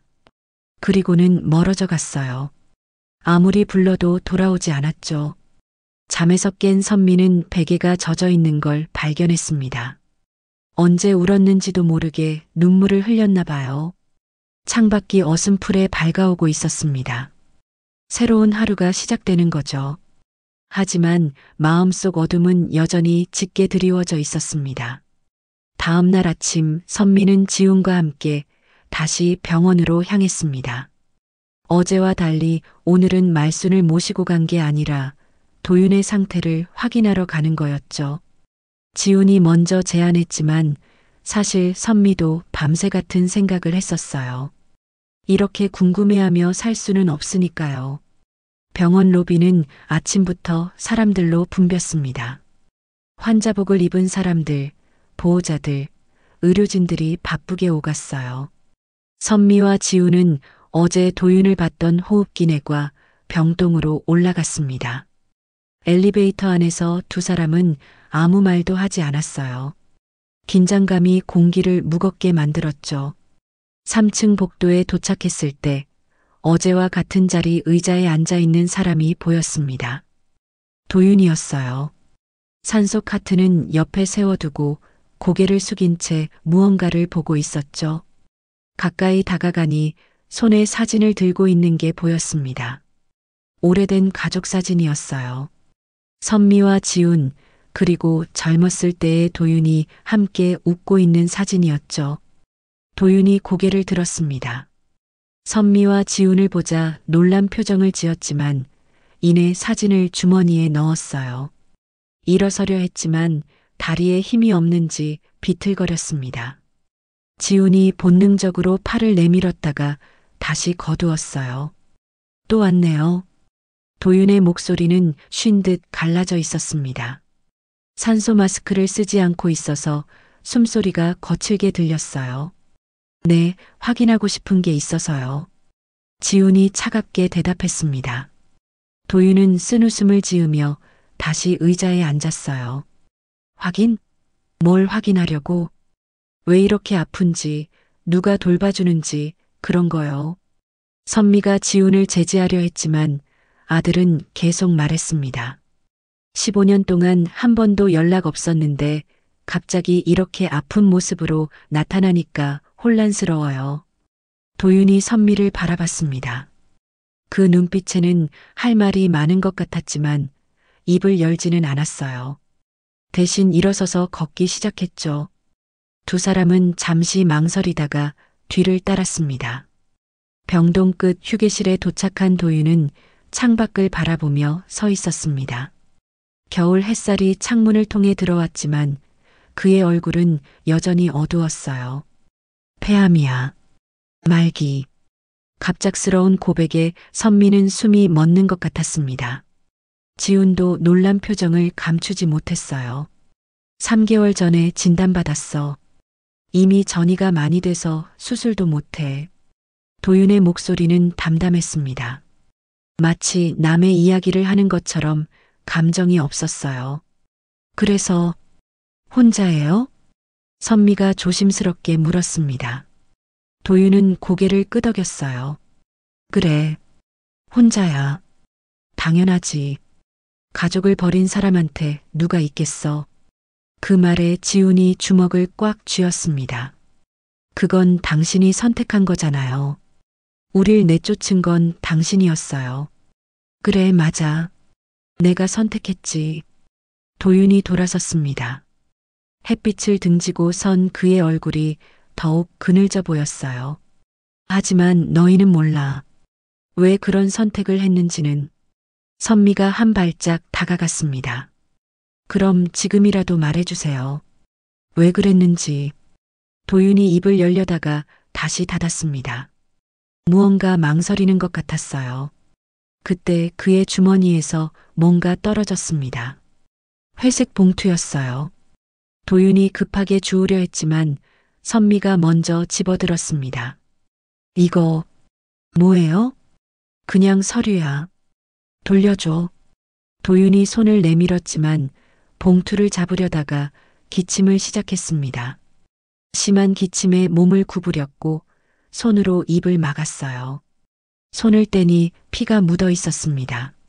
지훈이 놀라서 도윤을 부축했습니다. 이번에는 망설이지 않았어요. 도윤을 의자에 앉히고 물을 가져다 주었죠. 선미는 그 사이 봉투를 들고 있었습니다. 묵직한 무게가 느껴졌어요. 도윤이 진정되자 지훈이 물었습니다. 병원비는 어떻게 하고 있어요? 보험이랑 그동안 모아둔 돈으로. 보호자는요? 입원할 때 보호자가 필요하잖아요. 도윤이 씁쓸하게 웃었습니다. 없어. 혼자 왔다 갔다 해. 선미는 봉투를 보며 갈등했습니다. 열어봐야 할까? 돌려줘야 할까? 그런데 봉투가 이미 조금 열려 있는 게 보였어요. 안에 여러 서류들이 있는 것 같았죠. 이거 열어봐도 되나요? 도윤이 잠시 선미를 바라봤습니다. 그리고는 고개를 돌렸어요. 마음대로 해. 이제 와서 숨길 것도 없으니. 선미는 떨리는 손으로 봉투를 열었습니다. 안에는 여러 서류들이 들어 있었어요. 제일 위에는 병원 서류들이 있었습니다. 치료비 납입 증명서, 입원 기록, 검사 결과지들이었죠. 그런데 이상한 게 있었어요. 보호자 란에 선미의 이름이 적혀 있었던 겁니다. 이게 왜 제 이름이? 선미가 놀란 눈으로 도윤을 봤습니다. 도윤은 대답하지 않았어요. 선미는 계속 서류를 넘겼습니다. 그러다가 더 놀라운 걸 발견했죠. 은행 송금 내역이었어요. 15년 동안의 송금 기록이 빼곡히 적혀 있었습니다. 매달 일정 금액이 어떤 계좌로 송금된 기록이었는데 날짜를 보니 선미가 어려울 때마다 누군가 도와준 그 시기와 정확히 일치했어요. 전기요금이 밀렸을 때, 지훈이 학교 급식비가 필요했을 때, 말순이 병원비가 급했을 때, 그때마다 정확한 금액이 입금됐던 게 모두 도윤이 보낸 것이었습니다. 이게 당신이. 선미의 목소리가 떨렸습니다. 지훈도 서류를 보고는 할 말을 잃었어요. 마지막으로 편지가 있었습니다. 오래된 편지지에 떨리는 글씨로 쓰여 있었어요. 선미는 편지를 펼쳤습니다. 선미에게 이 편지를 읽고 있다면 아마 모든 걸 알게 됐겠지. 미안해. 정말 미안해. 15년 전 그날 너희를 내쫓은 건 내 인생 최악의 선택이었어. 하지만 그게 너희를 지키는 유일한 방법이었어. 회사에서 큰 문제가 생겼었어. 내 상사 오창국이 회사 돈을 빼돌렸는데 그걸 내게 뒤집어 씌우려 했어. 증거도 조작하고 서류도 위조했지. 내가 저항하니까 그가 협박했어. 너와 지훈이를 건드리겠다고. 그 인간이 무슨 일이든 할 수 있는 사람이란 걸 알았기에 나는 선택해야 했어. 차라리 내가 나쁜 남편, 나쁜 아버지가 되는 게 낫다고 생각했어. 너희가 나를 미워하고 잊고 살면 적어도 안전할 거라고 믿었어. 그래서 그렇게 차갑게 대했던 거야. 도박이니 뭐니 하는 소문도 일부러 퍼뜨렸어. 너희가 완전히 나를 포기하게 하려고. 하지만 멀리서라도 지켜보고 싶었어. 그래서 매달 조금씩이라도 도움을 주려 했어. 직접 갈 수는 없었지만 너희가 너무 힘들어하는 걸 볼 수는 없었거든. 지훈이가 학교에서 놀림받을 때, 내가 교무실에서 사과할 때 나도 거기 있었어. 복도 끝에서 지켜봤어. 얼마나 뛰어가서 그 아이들을 혼내주고 싶었는지 몰라. 하지만 그럴 수 없었어. 내가 나타나면 오창국이 또 너희를 노릴 테니까. 이제 와서 이런 말을 해도 용서받을 수 없다는 걸 알아. 그저 진실을 알려주고 싶었을 뿐이야. 너희를 사랑하지 않아서 버린 게 아니라 너무 사랑해서 멀리한 거였다고. 미안하다. 정말 미안하다. 도윤. 편지를 읽는 동안 선미의 눈에서는 눈물이 흐르고 있었습니다. 지훈도 눈시울이 빨갰어요. 도윤은 고개를 숙인 채 아무 말도 하지 않았습니다. 왜 이제야? 선미의 목소리가 울먹였습니다. 이제야 말할 수 있게 됐어. 오창국이 작년에 구속됐거든. 회사 감사에서 모든 게 밝혀졌어. 하지만 이미 너무 늦었지. 나도 이제 시간이 얼마 안 남았고. 지훈이 주먹으로 벽을 쳤습니다. 분노와 슬픔이 뒤섞인 표정이었어요. 그래도 말했어야죠. 우리가 얼마나 힘들었는지 아세요? 엄마가 얼마나 울었는지, 제가 얼마나 방황했는지 아세요? 알아. 다 봤어. 멀리서지만 계속 지켜봤어. 그때마다 죽을 것 같았어. 도윤의 목소리가 떨렸습니다. 처음으로 감정이 드러났어요. 하지만 그게 최선이라고 생각했어. 너희가 안전한 게 제일 중요했으니까. 선미는 봉투를 내려놓고 도윤 앞에 앉았습니다. 오랜만에 가까이서 본 그의 얼굴은 정말 많이 수척했어요. 한때 사랑했던 사람이 이렇게 병들어 죽어가고 있다니. 병원비 혼자 감당하기 힘들죠? 도윤이 고개를 저었습니다. 괜찮아. 얼마 안 남았으니까. 보호자가 필요하지 않아요? 필요하지. 하지만 누가 하겠어. 선미와 지우는 서로를 바라봤습니다. 같은 생각을 하고 있는 것 같았어요. 지훈이 먼저 입을 열었습니다. 제가 하면 안 될까요? 도윤이 놀란 눈으로 지훈을 봤습니다. 뭐? 보호자요. 제가 할게요. 아무리 그래도 혼자 죽게 둘 수는 없잖아요. 도윤의 눈에 눈물이 고였습니다. 15년 만에 처음으로 그가 울었어요. 회색 봉투의 내용을 확인한 후 선미와 지우는 도윤과 헤어져 병원 로비로 내려왔습니다. 두 사람 모두 충격에서 헤어나지 못한 표정이었어요. 15년 동안 믿었던 진실이 한순간에 뒤집어진 것이니까요. 로비 한쪽 벤치에 앉아 한동안 아무 말도 하지 못했습니다. 엄마, 정말 믿기지가 않아요. 지훈이 먼저 입을 열었습니다. 목소리가 떨리고 있었어요. 선미도 고개를 끄덕였습니다. 손에 들고 있던 봉투가 무겁게 느껴졌죠. 이 송금 내역들 정말 다 맞는지 확인해 봐야 할 것 같아. 선미가 다시 서류를 펼쳤습니다. 날짜와 금액을 하나하나 살펴봤어요. 1985년 3월 전기요금이 끊길 위기였을 때 정확히 그 금액이 입금됐던 기억이 떠올랐습니다. 그때는 어디서 온 돈인지 몰라서 그저 하늘이 도운 줄만 알았죠. 1987년 9월, 이건 내 중학교 수학여행비네요. 지훈이 서류를 가리켰습니다. 그때 선미가 밤새 재봉틀을 돌려도 돈이 모자랐는데 갑자기 봉투에 든 현금이 문틈으로 들어와 있었던 일이 있었어요. 도둑이 아니라 도윤이었던 겁니다. 두 사람은 병원 회계 창구로 향했습니다. 혹시 도윤의 치료비 납부 상황을 확인할 수 있을까 해서였죠. 창구 직원에게 조심스럽게 물었습니다.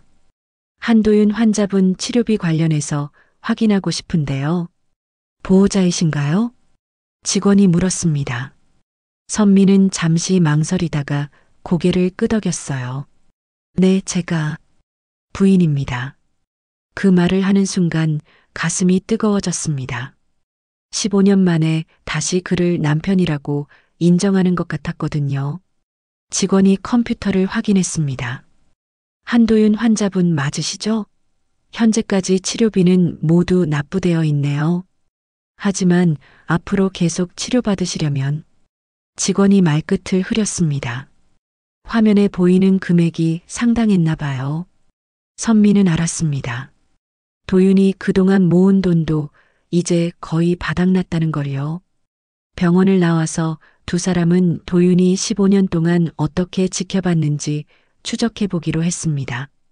먼저 간 곳은 병원 근처 매점이었어요. 작은 구멍가게였는데 주인 할머니가 오랫동안 장사를 하고 있었죠. 혹시 한도윤이라는 분 아세요? 자주 오시는 것 같던데. 선미가 물었습니다. 할머니가 잠시 생각하더니 고개를 끄덕였어요. 아, 그 아픈 아저씨? 맨날 와서 김밥이랑 우유 사가지. 근데 이상한 게 있어. 뭐가 이상한데요? 가끔 돈을 더 주고 가. 나중에 젊은 남자랑 아줌마 오면 그걸로 계산하라고 하더라고. 딱 김밥이랑 우유값만큼. 선미와 지우는 서로를 바라봤습니다. 그들이 병원에 올 때마다 가끔 들렀던 매점이었어요. 그때마다 주인 할머니가 서비스라며 김밥을 하나 더 주곤 했는데 그게 다 도윤이 미리 계산해 둔 것이었던 겁니다. 다음으로 향한 곳은 병원 앞 통닭집이었습니다. 말순이 입원했을 때 지훈이 자주 포장해 왔던 곳이었죠. 사장님에게 물어보니 놀라운 사실을 알게 됐습니다. 한도윤 씨요? 그럼요, 잘 알죠. 1년 전부터 매달 와서 쿠폰 사놓고 가요. 젊은 남자가 오면 그걸로 계산하라고 하더라고요. 지훈이 주머니에서 쿠폰을 꺼냈습니다. 반년 전 사장님이 서비스라며 준 쿠폰이었어요. 그것도 도윤이 미리 사둔 거였던 겁니다. 그분이 맨날 여기 앉아서 밖을 보고 있어요.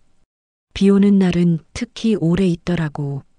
사장님이 창가 자리를 가리켰습니다. 거기서는 병원 입구가 잘 보였어요. 도윤이 거기 앉아서 가족들이 오가는 걸 지켜봤던 거였죠. 선미는 갑자기 예전 일들이 떠올랐습니다. 지훈이 고등학교 졸업할 때 갑자기 장학금을 받게 됐던 일. 대학 등록금이 걱정이었는데 익명의 기부자가 나타났다며 학교에서 연락이 왔었죠. 그것도 도윤이었을 겁니다. 두 사람은 다시 병원으로 돌아갔습니다. 이번엔 병원 주차장 경비 아저씨를 찾아갔어요. 혹시 도윤에 대해 아는 게 있을까 싶어서였죠. 한도윤 씨요? 아, 그 양반. 맨날 여기 와서 서성거려요.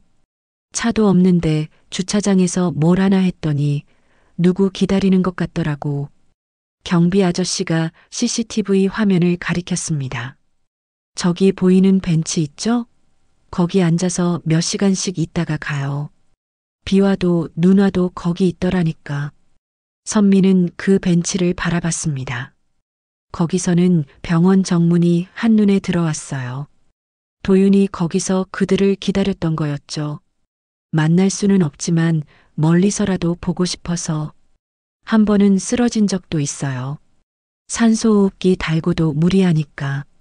119 불렀는데 보호자 연락처가 없다고 하더라고. 경비 아저씨의 말에 지훈이 주먹을 꽉 쥐었습니다. 혼자 쓰러져 있었다는 생각에 가슴이 아팠어요. 오후가 되자 두 사람은 도윤이 살고 있다는 원룸으로 향했습니다. 주소는 병원 서류에 적혀 있었어요. 병원에서 멀지 않은 낡은 건물이었습니다. 3층 끝 방이 도윤의 집이었죠. 문 앞에 서니 안에서 기침 소리가 들렸습니다. 선미가 초인종을 눌렀어요. 한참 후에 도윤이 문을 열었습니다. 놀란 표정이었죠. 왜 여기까지? 들어가도 돼요? 선미가 물었습니다. 도윤은 망설이다가 비켜섰어요. 좁은 원룸이었습니다. 침대와 작은 책상, 옷장이 전부였죠. 하지만 놀라운 건 벽에 붙어 있는 사진들이었습니다. 선미와 지훈의 사진들이 빼곡했어요. 지훈의 졸업사진, 선미가 재봉틀 앞에서 일하는 모습, 말순과 함께 찍은 가족사진.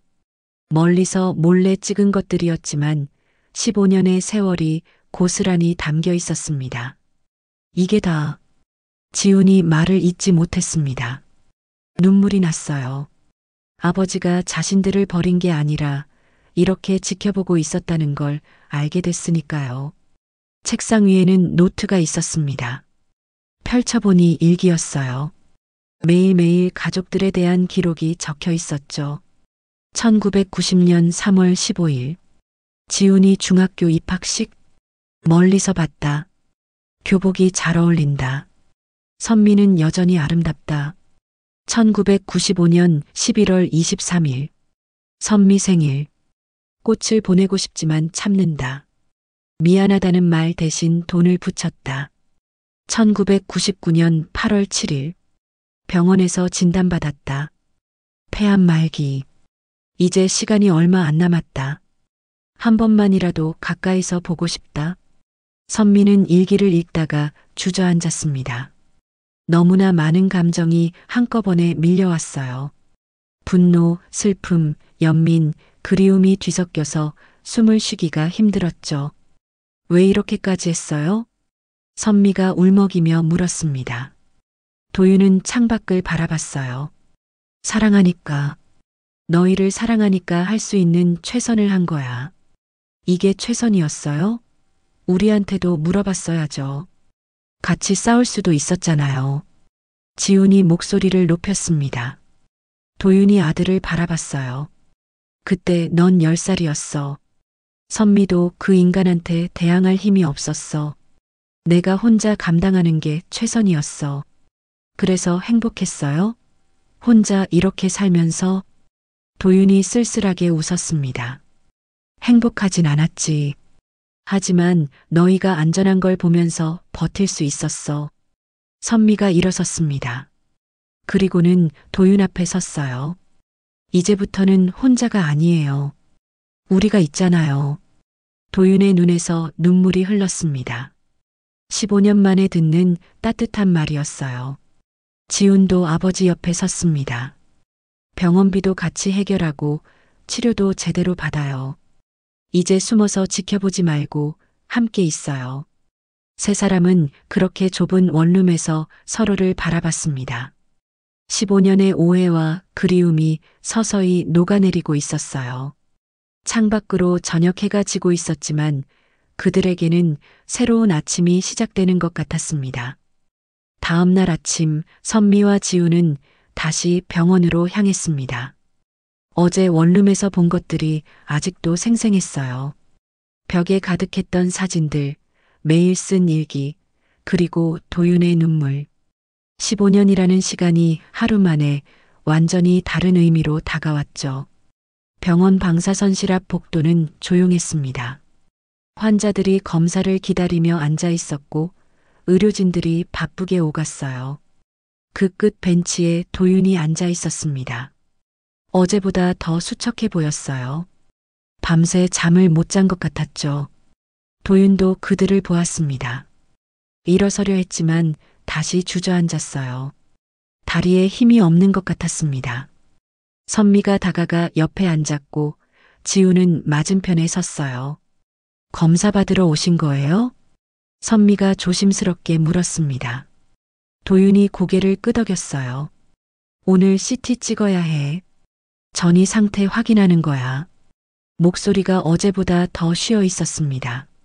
산소 마스크를 반쯤 내리고 말하는데도 숨이 차는 게 보였어요. 선미는 마음이 아팠습니다. 한때 그렇게 건강했던 사람이 이렇게 되다니. 잠시 침묵이 흘렀습니다. 누구도 먼저 말을 꺼내지 못했어요. 어제 원룸에서 본 것들, 편지에 적힌 진실, 그 모든 게 아직도 정리되지 않았으니까요. 결국 도윤이 먼저 입을 열었습니다. 어제 집에 와줘서 고마웠어. 고마울 게 뭐 있어요. 당연한 거죠. 지훈이 대답했습니다. 도윤이 아들을 바라봤어요. 눈빛에 그리움이 가득했죠. 많이 컸구나. 어엿한 어른이 됐네. 당신이 모르는 사이에 15년이 지났으니까요. 지훈의 말에 가시가 있었지만 도윤은 그저 고개를 끄덕였습니다. 그래, 내 말이 맞아. 내가 놓친 시간이 너무 많아. 선미가 가방에서 무언가를 꺼냈습니다. 어제 원룸에서 가져온 사진 한 장이었어요. 가족 셋이 함께 찍은 마지막 사진이었죠. 이거 기억해요? 도윤이 사진을 받아들었습니다. 손이 떨렸어요. 지훈이 10살 생일날 찍은 거지. 놀이공원에서. 그때가 마지막이었어요. 그 후로 우린 한 번도 가족 사진을 찍지 못했어요. 선미의 목소리가 떨렸습니다. 도윤은 사진을 한참 바라보다가 다시 돌려줬어요. 미안해. 정말 미안해. 미안하다는 말로 끝날 일이 아니잖아요. 지훈이 목소리를 높였습니다. 주변 사람들이 쳐다봤지만 상관없었어요. 엄마가 얼마나 고생했는지 알아요? 새벽부터 밤까지 재봉틀 돌리면서 우릴 키웠어요. 할머니는 80 넘어서도 시장에 나가셨고요. 그런데 당신은 뭐 했어요? 멀리서 지켜봤다고요? 그게 다예요? 도윤이 고개를 들었습니다. 눈에 눈물이 고여 있었어요.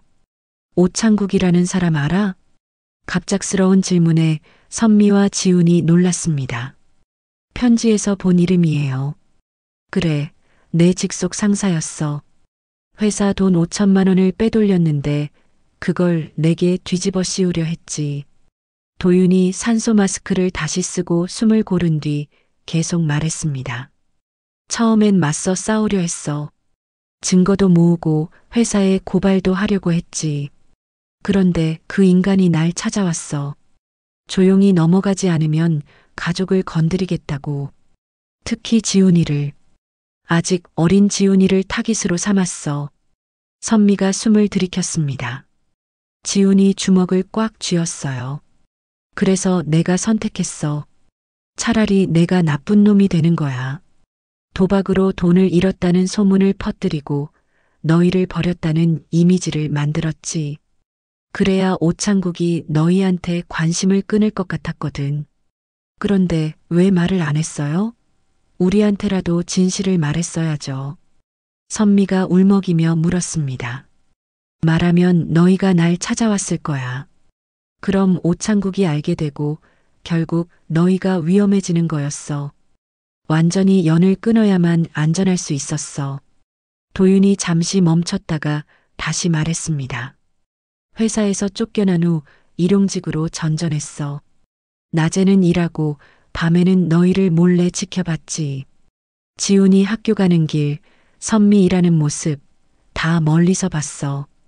그때 교무실에서 제가 다른 아이들 엄마한테 사과할 때도 봤다고요? 선미가 물었습니다. 도윤이 고통스러운 표정으로 고개를 끄덕였어요. 봤어. 복도 끝에 숨어서 다 봤어. 미칠 것 같았지. 당장 뛰어가서 그 여자들한테 소리치고 싶었어. 하지만 참았어. 내가 나타나면 더 큰 화를 부를 테니까. 지훈이 벽을 주먹으로 쳤습니다. 그래도 말했어야죠. 우리도 알 권리가 있었어요. 넌 10살이었어. 어떻게 그런 짐을 지우겠니? 차라리 아빠가 나쁜 사람이라고 생각하고 있는 게 나을 것 같았어. 도윤이 기침을 시작했습니다. 이번엔 정말 심했어요. 몸을 웅크리고 계속 기침을 했는데 선미가 등을 토닥여줬습니다. 자연스러운 행동이었어요. 15년의 공백이 없었던 것처럼. 약 있어요? 가방에. 있어. 지훈이 재빨리 가방을 뒤져 약을 찾았습니다. 물과 함께 건네자 도윤이 받아 먹었어요. 한참 후에야 기침이 멈췄습니다. 작년에 오창국이 잡혔어. 다른 사건으로 감사받다가 모든 게 들통났지. 회사에서 연락이 왔어. 내 명예를 회복시켜주겠다고. 하지만 이미 늦었어. 난 이미 시한부고 너희는 이미 나 없이 잘 살고 있었으니까. 선미가 도윤의 손을 잡았습니다. 차갑고 뼈만 남은 손이었어요. 늦지 않았어요. 우리 이제라도 다시 시작해요. 다시 시작? 난 이제 몇 달도 안 남았어. 그 몇 달이라도 함께해요. 가족으로. 도윤이 선미를 바라봤습니다. 믿을 수 없다는 표정이었어요. 날 용서한다는 거야? 용서라기보다는 이해해요. 당신도 피해자였어요. 우리 모두가 피해자였던 거죠. 지훈이 아버지 앞에 무릎을 꿇고 앉았습니다. 아빠. 그 한마디에 도윤이 몸을 떨었습니다. 15년 만에 듣는 그 호칭이 가슴을 파고들었어요. 아빠, 이제 혼자 숨지 마세요. 우리가 있잖아요. 도윤이 울음을 터뜨렸습니다. 참았던 모든 감정이 쏟아져 나왔어요. 선미도 울었고 지훈도 눈물을 흘렸습니다. 지나가는 사람들이 쳐다봤지만 상관없었어요. 15년의 오해와 아픔이 눈물로 씻겨지고 있었으니까요. 한참을 울고 난 후 도윤이 말했습니다. 정말 다시 가족이 될 수 있을까? 이미 가족이에요. 한 번도 가족이 아니었던 적은 없었어요. 선미가 대답했습니다. 지훈이 덧붙였어요. 이제부터 병원도 같이 다니고 치료도 제대로 받아요. 혼자 있지 말고 우리 집으로 와요. 집? 네, 우리 집. 좁지만 가족이 함께 있으면 돼요. 그때 간호사가 다가왔습니다. 한도윤님, 검사 준비되셨어요. 도윤이 일어섰습니다. 선미와 지훈이 양쪽에서 부축했어요. 검사실로 걸어가면서 도윤이 말했습니다. 고마워. 정말 고마워. 고맙긴요. 가족인데. 지훈이 대답했습니다. 그 말에 도윤이 미소를 지었어요. 15년 만에 짓는 진짜 미소였습니다. 검사를 마친 도윤이 병실로 옮겨졌습니다. 일반 병실이 아닌 호스피스 병동이었어요. 말기암 환자들이 머무는 곳이었죠. 선미와 지훈은 도윤의 짐을 정리하며 병실을 둘러봤습니다. 창밖으로 겨울 햇살이 들어왔지만 병실 안은 여전히 차가웠어요. 이제부터 보호자는 저예요. 지훈이 간호사에게 말했습니다. 목에 보호자 명찰을 걸었어요. 25살 청년의 목에 걸린 그 명찰이 무겁게 보였지만 지훈의 표정은 단호했습니다. 아들이세요? 간호사가 물었습니다. 지훈이 고개를 끄덕였어요. 네, 제가 아들입니다. 그 말을 들은 도윤의 눈가가 붉어졌습니다. 15년 만에 공식적으로 아들이라고 인정받는 순간이었어요. 선미도 보호자 서류를 작성하며 관계란에 배우자라고 적었습니다. 펜을 잡은 손이 떨렸지만 망설이지 않았어요.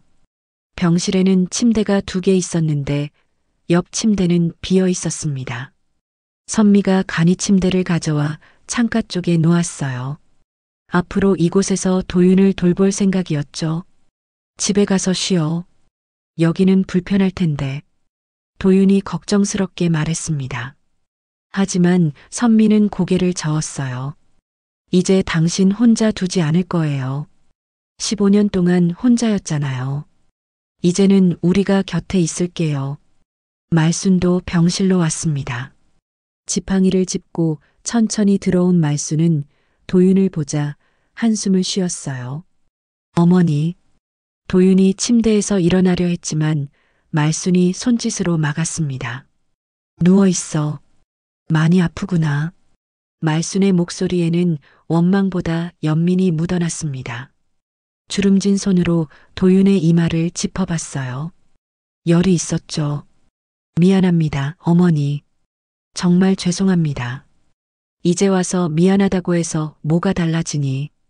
그래도 살아있어서 다행이야. 말순이 가방에서 무언가를 꺼냈습니다. 보온통이었어요. 뚜껑을 열자 김이 모락모락 피어올랐죠. 삼계탕이야. 병원 음식만 먹으면 힘이 안 나지. 좀 먹어. 도윤의 눈에서 눈물이 흘렀습니다. 자신을 버린 사위에게 삼계탕을 끓여온 장모의 마음이 너무 고마웠어요. 어머니, 저 같은 놈한테. 그만해. 다 지난 일이야. 이제 중요한 건 앞으로의 시간이지. 말순이 숟가락으로 국물을 떠서 도윤에게 건넸습니다. 도윤은 떨리는 손으로 받아 마셨어요.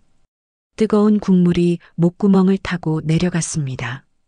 15년 만에 느껴보는 가족의 온기였죠. 오후가 되자 의사가 회진을 왔습니다. 검사 결과를 들고 온 의사의 표정이 어두웠어요. 전이가 많이 진행됐습니다. 뼈와 간까지 퍼진 상태예요. 남은 시간이 3개월 정도로 예상됩니다. 병실이 조용해졌습니다. 알고 있던 사실이었지만 직접 듣자니 무거웠어요. 지훈이 주먹을 꽉 쥐었고 선미는 고개를 숙였습니다. 치료는 계속할 수 있나요? 지훈이 물었습니다. 의사가 고개를 끄덕였어요. 통증 완화와 항암 치료는 계속할 수 있습니다. 하지만 완치는 어려운 상태예요. 의사가 나간 후 도윤이 말했습니다. 괜찮아. 3개월이라도 너희와 함께 할 수 있다면 충분해. 무슨 소리예요? 3개월이 아니라 더 오래 살 거예요. 선미가 도윤의 손을 잡았습니다. 차갑고 야윈 손이었지만 꼭 잡았어요. 저녁이 되자 병실은 조금 따뜻해졌습니다. 지훈이 사온 전기장판을 깔고 선미가 준비한 담요를 덮었어요. 작은 탁자에는 말순이 가져온 반찬들이 놓였고 4사람이 둘러앉아 저녁을 먹었습니다. 이렇게 같이 밥 먹는 게 얼마만인지 도윤이 감격스러운 표정으로 말했습니다. 지훈이 아버지 옆에 앉아 반찬을 집어줬어요. 앞으로 매일 같이 먹을 거예요. 식사를 마친 후 선미는 도윤의 발을 주물러줬습니다. 부어있는 발목을 보며 마음이 아팠어요. 한때 그렇게 건강했던 사람이 이렇게 됐다니. 따뜻해? 응, 너무 따뜻해. 도윤이 미소를 지었습니다. 행복한 표정이었어요. 밤이 깊어가자 말순과 지훈이 먼저 집으로 돌아갔습니다. 병실에는 선미와 도윤만 남았어요. 창밖으로 달빛이 들어왔고 심전도 기계의 삐소리만 규칙적으로 들렸죠. 선미야. 도윤이 불렀습니다. 15년 만에 듣는 그 부름에 선미는 가슴이 뛰었어요. 왜? 정말 날 용서한 거야? 선미가 도윤을 바라봤습니다. 야윈 얼굴, 깊게 패인 눈가, 하얗게 센 머리. 15년의 세월이 그를 이렇게 만들었어요. 용서라기보다는 이해해. 당신도 우릴 지키려고 그런 선택을 한 거잖아. 하지만 너희가 받은 상처는 그래, 상처받았어. 많이 아팠고 힘들었어. 하지만 이제 알았잖아. 당신도 같이 아파했다는 걸. 도윤이 선미의 손을 잡았습니다. 떨리는 손이었어요. 고마워. 정말 고마워. 이제 그런 말 하지 마. 우린 가족이잖아. 그날 밤 선미는 간이 침대에 누워 도윤을 지켜봤습니다. 거친 숨소리가 들렸지만 표정은 평화로웠어요. 15년 만에 처음으로 편안하게 잠든 것 같았죠. 새벽 2시쯤 도윤이 기침으로 깨어났습니다. 선미가 재빨리 일어나 물을 건넸어요. 괜찮아? 응, 괜찮아. 내가 있어서. 도윤이 선미를 바라봤습니다. 달빛에 비친 선미의 얼굴이 아름다웠어요. 15년 전과 변함없이. 선미야, 하고 싶은 말이 있어. 뭔데? 사랑해. 한 번도 사랑하지 않은 적이 없어. 선미의 눈에서 눈물이 흘렀습니다. 15년 만에 듣는 그 말이 가슴을 파고들었어요. 나도 사랑해. 두 사람은 서로의 손을 잡았습니다. 15년의 시간이 그 손을 통해 이어졌어요. 아픔도 그리움도 사랑도 모두. 다음 날 아침 지훈이 병실로 왔습니다. 손에는 서류 봉투를 들고 있었어요. 아빠, 이거 확인해 주세요. 서류를 펼쳐보니 보호자 변경 신청서와 치료 동의서였습니다. 보호자란에는 지훈의 이름이 선명하게 적혀 있었어요.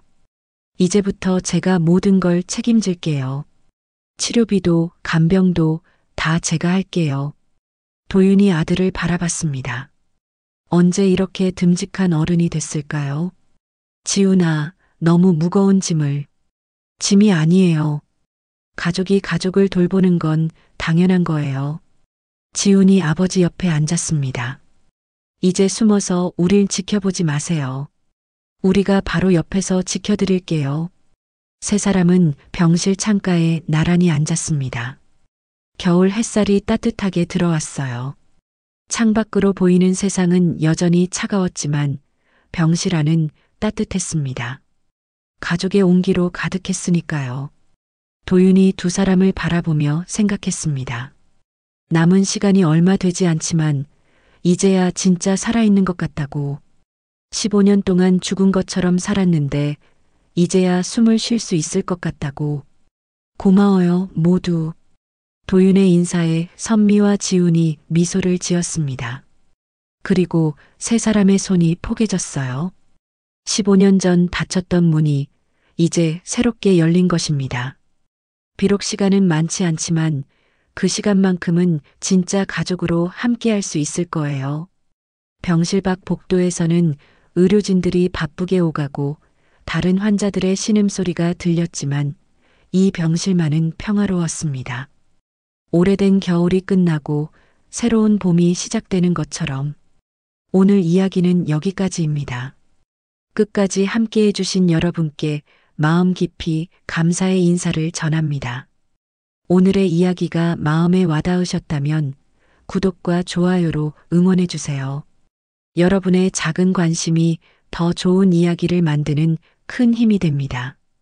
일상 속 작은 행복들이 여러분 곁에 머물기를 바라며 다음에는 더 따뜻하고 의미 있는 이야기로 돌아오겠습니다. 정국사연이었습니다. 감사합니다.